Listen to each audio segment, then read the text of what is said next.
G'day guys, Steve here from Factory Resto, Australia.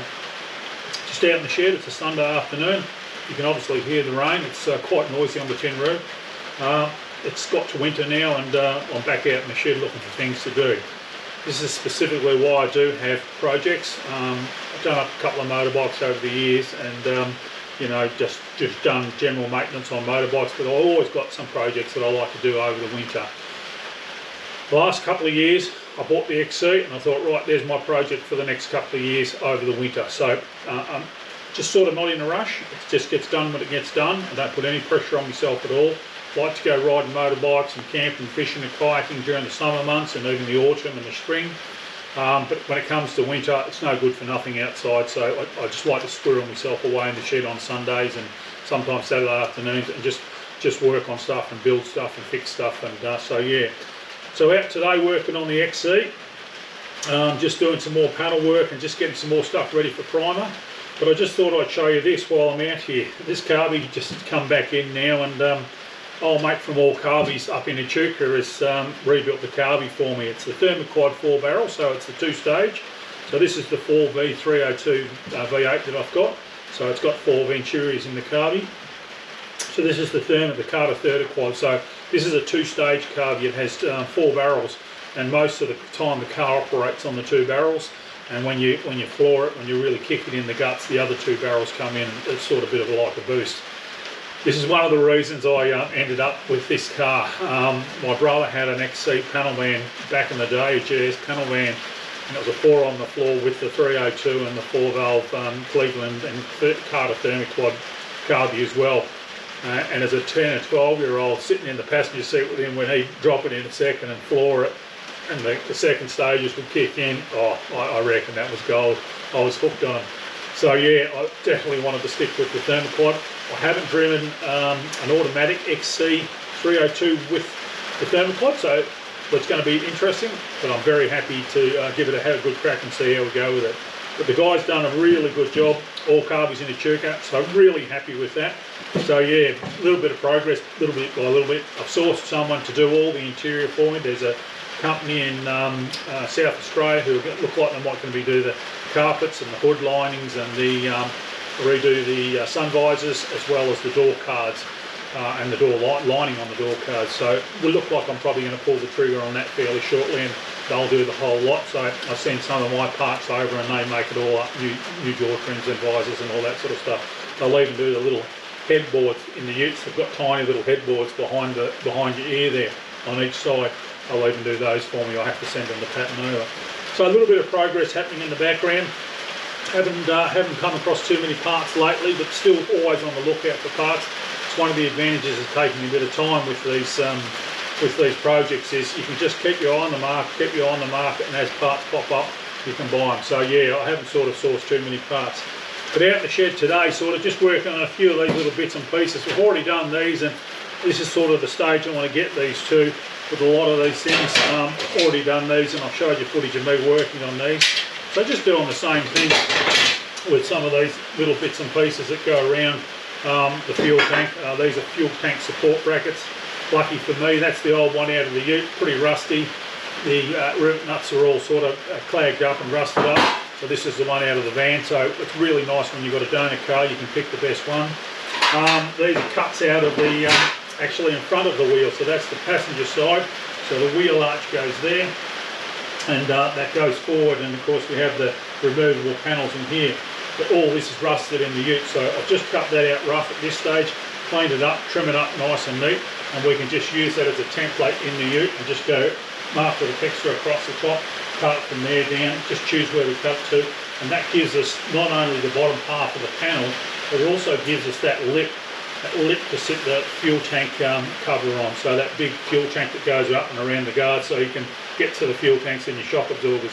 So yeah, absolutely gold again from the donor car. So cleaning up those.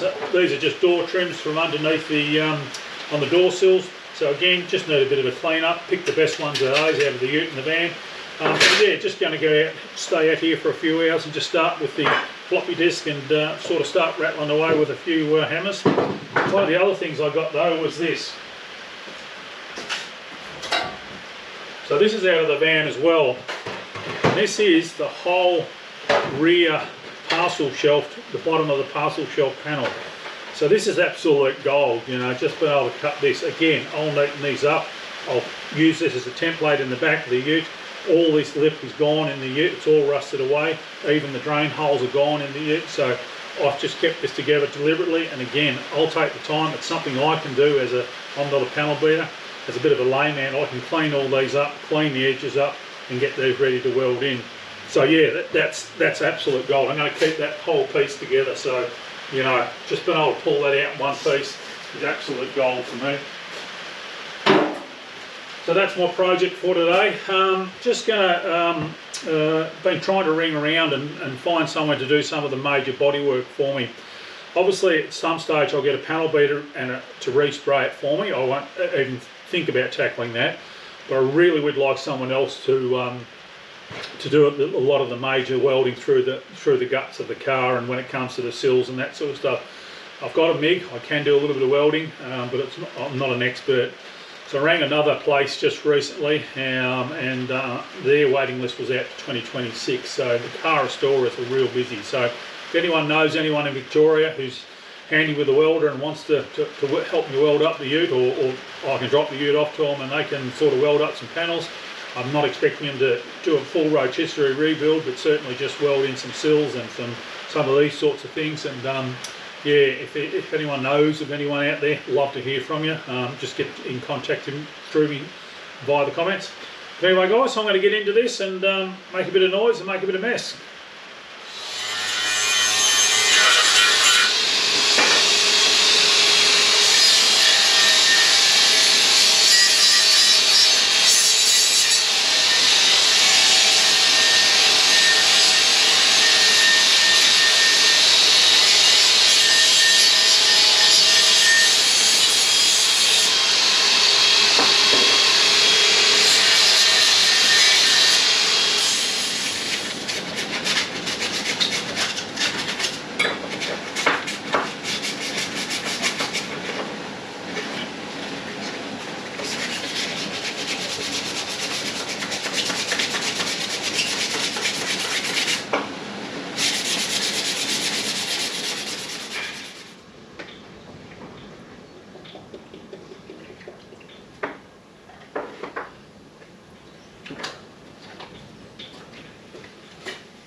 Got a little bit of rust in this one, so I'm going to treat it.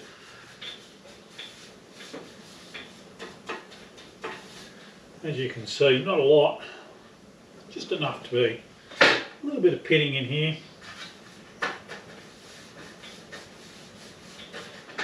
Still a good solid piece of steel.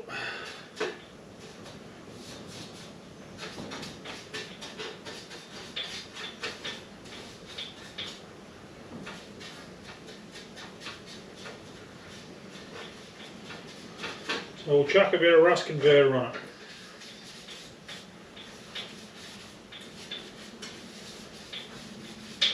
What the hell? This one's in much better condition, but just a couple little rusty spots on the inside, so while we're at it, we might as well do it.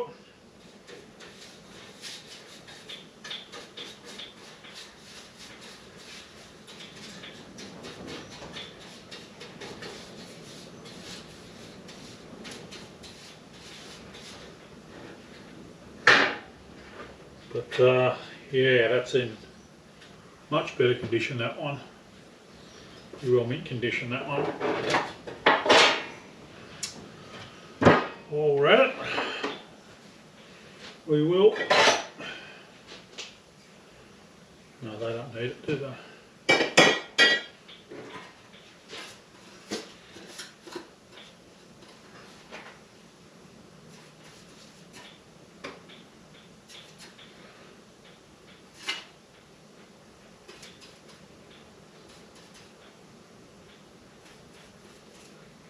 Tiny little bit of rust on this, but again, that's a good bit of steel.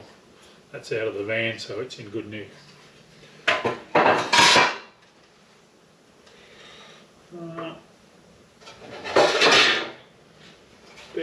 do for now. There's nothing worth treating on that. That'll sand off.